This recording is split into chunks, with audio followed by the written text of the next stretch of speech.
ეს ჩემი შვილია, უგზო უკლოდ დაკარგული, ანუ დღეს თქვენ ორმაგი დღესასწაული გაქვთ. მეგობრებო, გილოცავთ დღესასწაულს. გილოცავთ გამარჯვების დღეს. რეკორდულად მოკლე დროში ჩატარებული გამარჯვების აღლუმი სამხედრო ტექნიკის გარეშე მაინც გაიმართა დღეს მოსკოვში. ვლადიმირ პუტინმა მცირე რაოდენობის სტუმრების გარემოცვაში რამდენიმე ხმამაღალი განცხადება გააკეთა. მან კიდევ ერთხელ განაცხადა, რომ რუსმა ჯარისკაცმა გადაარჩინა ევროპა. ასევე თქვა, რომ გამარჯვებულთა თაობის გმირობა შთააგონებს რუს ოკუპანტებს, რომლებიც მონაწილეობენ ეგრეთ წოდებული სპეციალურ სამხედრო ოპერაციაში. ასევე მან ახსენა ნატოს მხრიდან თითქოს დაარსებული საფრთხე. მაგრამ და წელს პირველად რუსეთში გამარჯვების აღლუმზე გამოიყვანეს უკრაინის წინააღმდეგ ომში დაღუპული ოკუპანტების ცოლები და დედები. და თვითონ ამ სურათმაც კი აჩვენა ტრაგედიის მასშტაბები.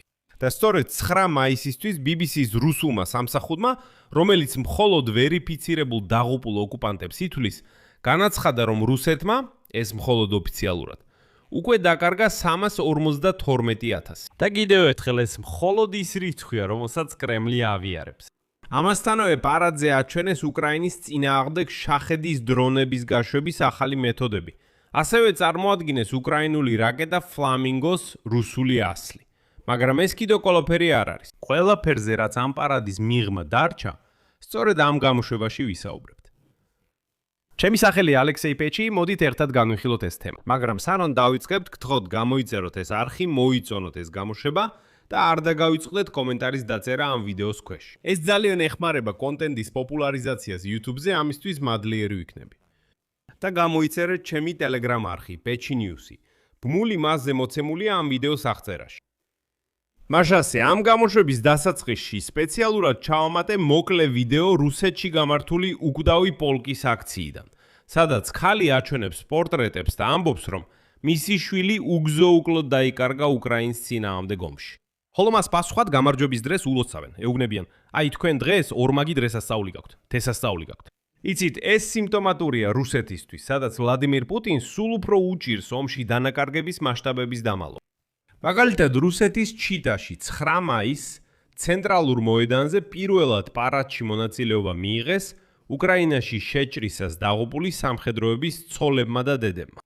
გამოქვეყნებულ კადრებში ჩანს, რომ ქალები ერთნაირ კიტელებში იყვნენ ჩაცმული, ხოლო მსვლელობას ასრულებდნენ ქალები, რომლებიც დაღუპული სამარცხვინო რუსი ოკუპანტების პორტრეტებს ატარებდნენ. სერჟანტი ბოვშაკოვი მონაწილეობდა სპეციალური სამხედრო ოპერაციის ზონაში. ურთულესი სპეციალური და საბრძოლო ამოცანების შესრულებაში. ელენა ვლადიმიროვნა კონსტანტინოვა, ვარდიის უფროსი სერჟანტის დედა.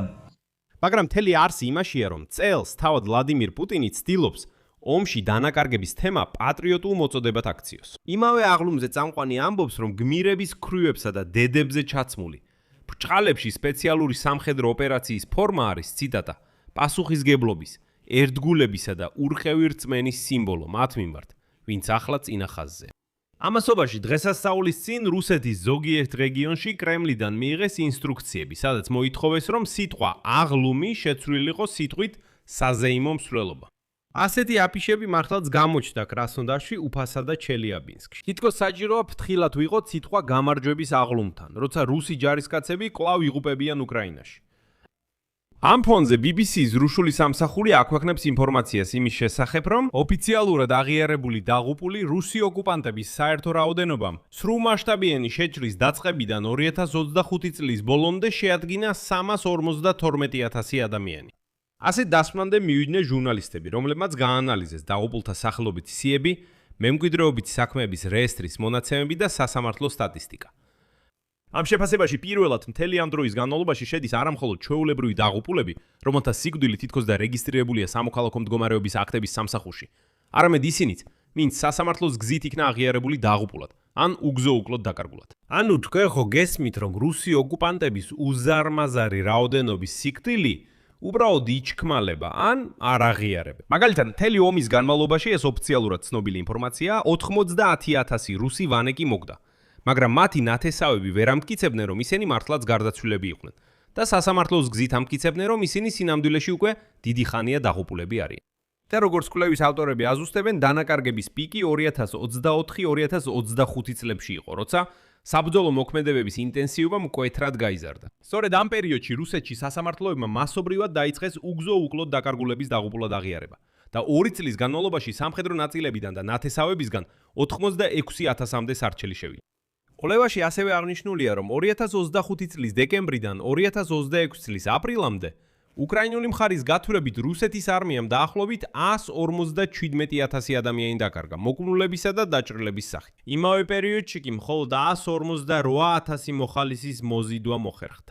ეს ნიშნავს, რომ დანაკარგების ტემპმა დაიწყო პირადი შემადგენლობის შევსების შესაძლებლობების გადაჭარბება. და ვლადიმერ პუტინი, რომელიც გამოდის გამარჯვების აღლუმზე, წითელ მოედანზე, რომელიც სამხედრო ტექნიკის გარეშე ჩატარდა და მთელი მოსკოვის მასშტაბით მობილური ინტერნეტის გათიშვის ფონზე, უპილოტო აპარატების თავდასხმის საფრთხის გამო განაცხადა რუსეთის არმიის გარკვეულ წინსვლაზე უკრაინაში და დაადანაშაულა ნატოს ქვეყნები აგრესიული ძალის მხარდაჭერაში. მაგრამ სიმართლე რომ ვთქვათ, პუტინმა მაინც არ დააკონკრეტა, სად მიდიან ოკუპანტები წინ. მაგრამ აქ არის საგულისხმო ეპიზოდი. რუსი ოკუპანტები ისე წარმატებით ატარებენ თავიანთ სპეციალურ სამხედრო ოპერაციას უკრაინის წინააღმდეგ, რომ მოსკოვის გარშემო კიდევ ერთი დამატებითი სააერო თავდაცვის რგოლი ყალიბდება. საუბარია პოზიციების გაძლიერებაზე. პირველ რიგში საზენიტო, სარაკეტო, საარტილერიო კომპლექსებით პანცირი. ითხოვინებიან, რომ 2023 წლიდან მოსკოვში უკვე განთავსებულია 100-ზე მეტი საჰაერო თავდაცვის სისტემა.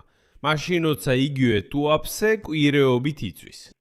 ისე და ისევ პუტინს ყველაფერი ისე გეგმის მიხედვით მისდის, რომ წითელ მოედანზე პარადი წელს დაახლოებით 45 წუთს გაგრძელდა და გახდა ერთ-ერთი ყველაზე მოკლე ამ ღონისძიებების თანამედროვე ისტორიაში. 19 წლის განმავლობაში პირველად მოსკოვში პარადი სამხედრო ტექნიკის გარეშე ჩატარდა. რაკეტების დანადგარებისა და ტანკების ნაცვლად წითელ მოედანზე სამარცხვინო ოკუპანტების მარშირებადი კოლონები გაიარეს.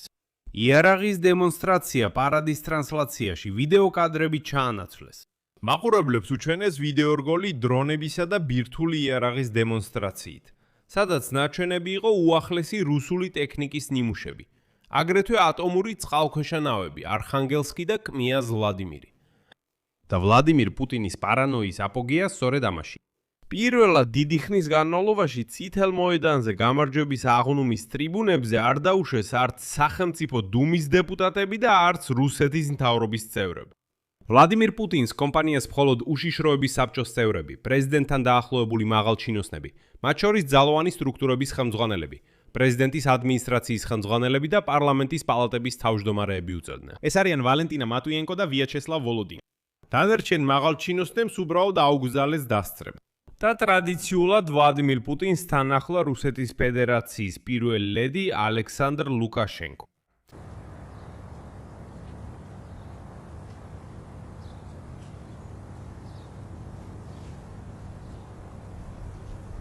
გარდა ამისა, აღლუმზე პირველად მონაწილეობა მიიღეს ჩრდილოეთ კორეის სამხედროებმა, ხოლო ღონისძიების დასასრული იყო რუსეთის საჰაერო კოსმოსური ძალების შემადგენლობაში შემავალი Su-25 ტიპის მოიერიშე თვითფრინავების გადაფრენა წითელ მოედანზე. მაგრამ ბევრად უფრო საინტერესო აღმოჩნდა კადრები ოკუპანტებთან, რომლებიც უკრაინის მიმართულებით უპილოტო აპარატებს უშვებდნენ. რუსეთის ფედერაციამ აჩვენა, როგორ უშვებს შაჰედებს უკრაინის მიმართულებით პირდაპირ ავტომობილებიდან.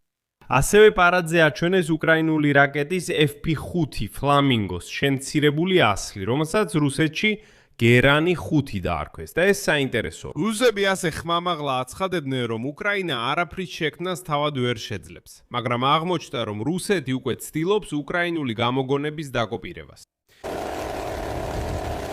გერანი 2-ის და გერანი 5-ის საბრძოლო ეკიპაჟები ამზადებენ და უშვებენ უპილოტო საფრენ აპარატებს სამხედრო ობიექტების დასაზიანებლად, რომლებიც ღრმა ზურგში მდებარეობს. ამ დღესასწაულზე ჩვენი პირადი შემადგენლობა საბრძოლო დავალებას ასრულებს. ვლოცავთ ვეტერანებს და ქვეყნის ყველა მოქალაქეს დიდ გამარჯვების დღეს. აქ წერტილს დავსვან და მაშინვე ვიტყვი ამ YouTube არხის უკრაინულენოვანი აუდიტორიისთვის, რომ მე მაქვს ახალი YouTube არხი, სადაც ყოველ საღამოს გამოდის დღის შეჯამება მხოლოდ უკრაინულ ენაზე და უკრაინულ თემატიკაზე ფოკუსით. ამიტომ თუ თქვენ გირჩევნიათ სიახლეების მოსმენა უფრო უკრაინულ ენაზე, მე დავტოვებ ოლექსი პიჩისა და პიცუნკის ახალი YouTube არხის მულს ამ ვიდეოს აღწერაში. გამოიწერეთ და დაუჭირეთ მხარი ახალ YouTube არხს. გარდა ამისა, დაწევეთ თქვენი კომენტარები, გამოიწერეთ არხი, დააცკაპუნეთ ზარს და არ დაგავიწყდეთ ლაიქის დაჭერა. თუ ფშურთ ამ YouTube არხის მუშაობის მხარდაჭერა, ამას შეძლებთ ნებისმიერი დონატის საშუალებით. ამ ვიდეოს აღწერაში მითითებული ბმულებითა და რეკვიზიტებით, ან თქვენს ეკრანებზე მოცემული QR კოდით. ამით დასრულდა, იზრუნეთ საკუთარ თავზე, ყველას მშვიდობით.